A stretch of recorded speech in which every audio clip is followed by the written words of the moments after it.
Hi everybody, I'm really excited to be here as part of Eurasian Creative Week. Sorry I can't be with you in person due to restrictions, but I'm here in lovely sunny Bulgaria, enjoying some self-isolation in the forest of Bulgaria, which is giving me a few more creative uh, ideas and new characters and new ways of working. For those who don't know, my name's Gareth Stamp. I'm an author now, originally in education, lived in Kazakhstan for nearly 9 years and travelled around the area while I was there, getting lots of ideas for stories, some of which I'm still working on, lots of short stories based on my times there. But I want to talk to you today about my new books that are out very shortly. Two children's books, actually. It's something I've not thought about doing, but until recently I was living in India and was actually in lockdown there for about 100 days. And being education, you realise how important books are to children. And I'm an artist as well. I've taught art and design for far too many years. And so I thought, well, why don't I use this time sensibly, use the time wisely, and actually come up with some stories based on my time in India, based on some of the animals I see around me, the characters that they have. And so I came up with two books, and very kindly Hertfordshire Press have agreed to publish them for me, and as I say, they're coming out very shortly. The first one is actually about something you see in India quite a lot, and that is this strange connection between two different types of animal. The cows that wander the fields and the streets, but also the white snowy egrets that actually come and sit with them, on them, and are around them all the time. And so the first book I produced, and these are some of the illustrations from it. I haven't actually got a copy of the book here because I'm in Bulgaria and the books are in Britain. But okay, it's not a problem. I've got the illustrations. So the book is called The Egret and the Cow, and it's about the relationship between them.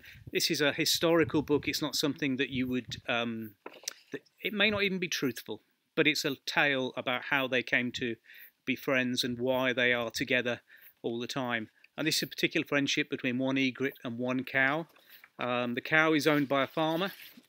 And here's the farmer sitting in the lush rice fields of southern India, one of my favourite parts of India, around Kochi.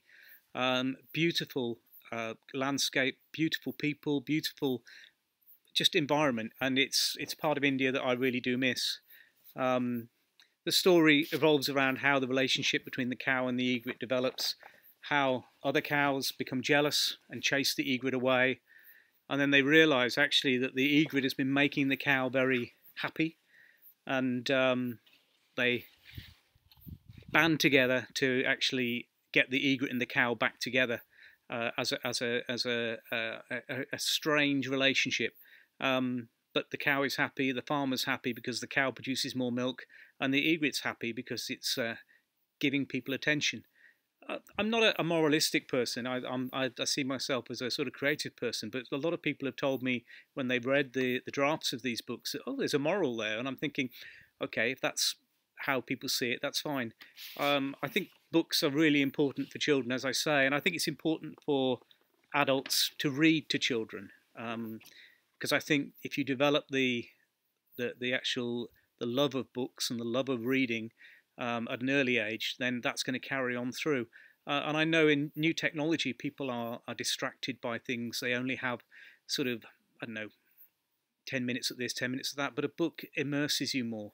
The second book, this is the hero of my second book, a little goat, and the goat is not a normal goat. He's one of the ones that lives in the streets of Bangalore.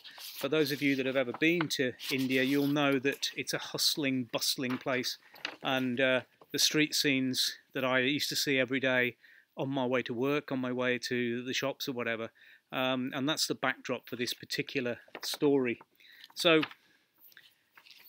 it's about a goat that wants to travel, basically, and makes friends with a swallow that comes and nests in the barn that he lives in, and the swallow tells of his tales, around Central Asia, Samarkand, and up to the northern steppe. And then the goat wants to actually emulate him. I won't tell you any more than that because I think I don't want to destroy the ending of it. Books are an escape, and in these troubled times, I think people need to escape. But the best way to escape is actually not just to read a book, but to write a book, because then you're not just escaping, you're helping other people escape.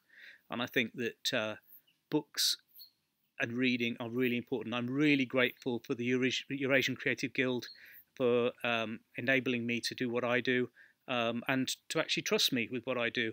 I've worked with them for 3 or 4 years now, proofreading and actually enjoying the events that they put on. As I say, I'm really sorry I can't be at the physical event for this one. Lots more events coming up, and I'm going to try and get to as many of those as I can. I'm also, say, grateful to Hertfordshire Press for having faith in me to actually do this project and follow through. I've got lots more ideas, and now living in Bulgaria, I have lots of different animals as well. I'm really fortunate. I do live in the middle of a forest. I'm surrounded by squirrels, red squirrels and dormice and all sorts of things. And I'm just hoping that I can actually continue developing that alongside the other sorts of books I want to write. I want to write, or I want to complete the novels and things that I've already started. It's I think it's an exciting time. It's also a difficult time, but you know, I say to people, please stay positive. Please reach into your creativity, and actually, I think at the end of the day, you'll be stronger if you can actually follow through and put your thoughts and feelings down on paper and actually produce these books. They'll be out soon, and hopefully you'll get a chance to read them. And if you have young children, read them to your children. And I look forward to seeing some of you, all of you, hopefully in person a little bit in the future. And I'm off to go and write another book. See you soon. Thanks a lot. Bye-bye.